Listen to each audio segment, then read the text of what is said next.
اللہ تبارک و تعالیٰ جب کوئی واقعہ سناتے ہیں قرآن کریم میں، وہ محض ایک داستان نہیں ہوتی، محض ایک افسانہ نہیں ہوتا، اس کی ایک ایک چیز میں سبق ہوتا ہے، اور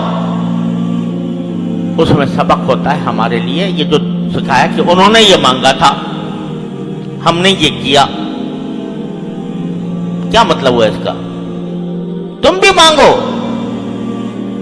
تم بھی ہم سے اسی طرح مانگو، اور جہاں تمہیں دشواریاں پیش آ رہی ہوں اور تمہارے سامنے رکاوٹیں ہوں دین پر چلنے کے لیے، تو وہاں ہمیں پکارو، ہم سے مانگو، یہی مانگو۔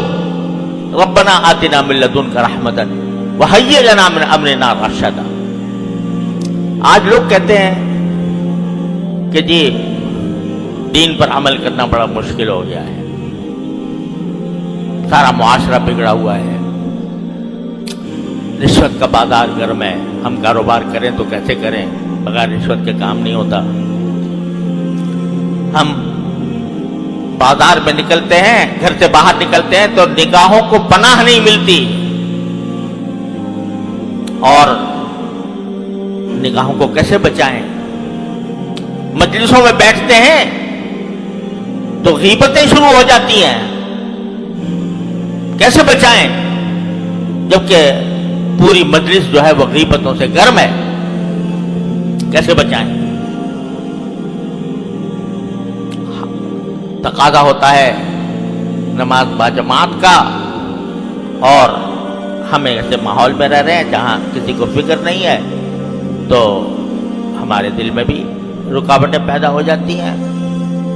اگر سارا ماحول ایسا بگڑا ہوا ہے کہ اس میں ایک تنہا آدمی کیسے اس طوفان کا مقابلہ کرے، تو یہ دعا اللہ تعالیٰ نے تلقین فرمائی۔ ارے بھائی، اگر مشکل پیش آ رہی ہے، دشواری ہو رہی ہے، پریشانی ہو رہی ہے، تو کیوں ہم کو نہیں پکارتے؟ کیوں ہم سے نہیں کہتے؟ کہو ربنا آتنا من لدنک رحمتا وہیئ لنا من امرنا رشدا۔ اے اللہ، میں گر گیا ہوں اس ماحول کے اندر، ظلمتوں کا ماحول ہے، تاریکیوں کا ماحول ہے، گناہوں کا ماحول ہے، میں گر گیا ہوں، مجھے بچا لے اس سے۔ تو آپ مانگو گے، صدق دل سے مانگو گے، اخلاص کے ساتھ مانگو گے، تو ممکن نہیں ہے کہ رد ہو جائے۔ کوئی دعا اگر آدمی دنیا کے کسی مقصد کے لیے مانگتا ہے نا، یا اللہ مجھے فلاں ملازمت دے دے، فلاں منصب دے دے، تو وہ ضروری نہیں ہے کہ تمہیں وہ مل جائے۔ کیوں؟ اس لیے کہ جب اللہ تعالیٰ دیکھتے ہیں کہ اس بندے کو اگر یہ منصب دے دیا تو یہ اس کو خراب کرے گا، اس کے اندر تکبر پیدا ہو جائے گا، یہ دوسروں کے ساتھ ظلم کرے گا، نہیں دیتے اللہ میاں۔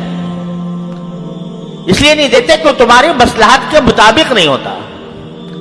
لیکن اگر تم اللہ سے دین مانگو، صلاح مانگو، گناہوں سے بچنے کی توفیق مانگو، طاعات اور عبادات کی عمل کرنے کی توفیق مانگو، اور صدق کے دل سے مانگو، تو کیا وجہ ہے کہ اللہ میاں کو دشمنی ہے تمہارے ساتھ اللہ میاں کو؟ تو اس لیے یہ سبق دیا جا رہا ہے کہ جب جس طرح وہ گر گئے تھے دقیانوس کی سلطنت میں، کفر و شرک میں گر گئے تھے، موت سامنے کھڑی ہوئی تھی، لیکن انہیں ہمیں پکارا، ہم نے ان کو اس طرح معجزانہ انداز میں اس ظلم و ستم سے بچا لیا۔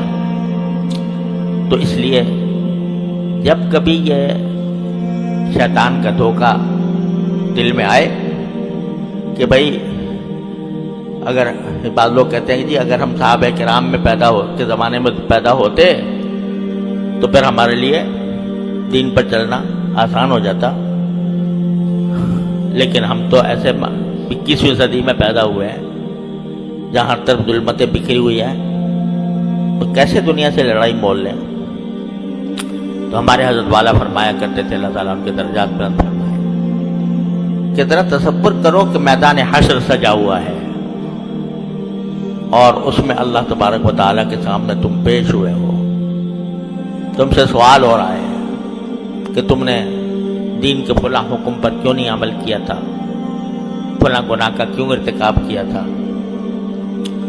جواب دے دو اللہ میاں کو، یا اللہ تو نے پیدا ہی ایسے موقع پہ ایسے زمانے میں بھی کیا تھا جہاں طرف فسق و فجور کا بازار گرم تھا، تو وہاں میں اپنے آپ کو کیسے بچاتا؟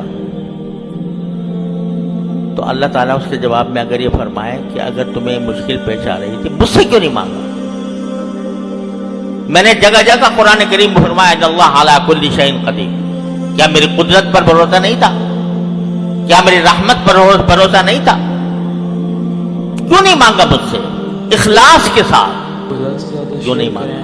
مزید اصلاحی تو جواب ہوگا ہمارا YouTube channel voice of Islam subscribe